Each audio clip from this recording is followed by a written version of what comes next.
I had the pleasure of visiting Charleston this week. It's a beautiful city known for its southern hospitality and the preservation of history, including its architecture, particularly the Charleston Single House, a very famous style house that is very well suited to the long, narrow lots of early Charleston. Now, despite the story's popularity, the Single House was not built that way to avoid taxes, which according to the legend was based on road frontage.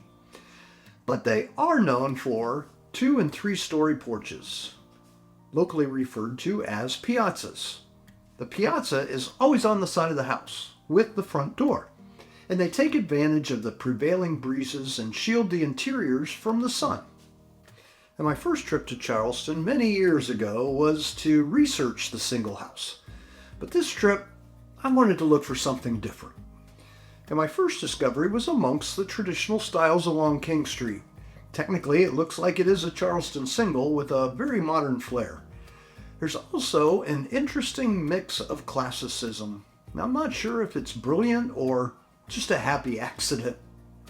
Further north on King Street, down a back alley, I found a mid-century modern gem, perched atop of an old warehouse turned Apple store, and also the Blue Iron offices.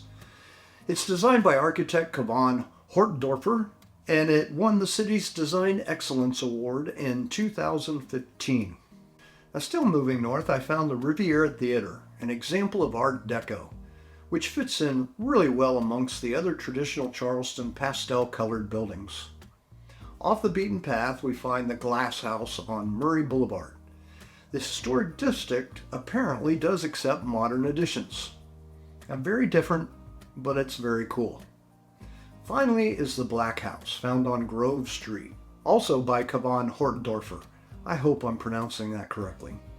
Black House has been featured locally and nationally in magazines, which is where I stole this last photo because, let's just say my street shots, well, they're just not probably art-worthy.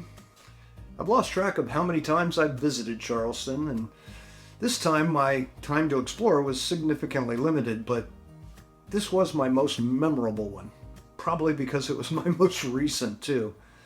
But if you were to ask me which is my favorite visit, I'll always answer with this, my next one. Design boldly and have a triumphant week.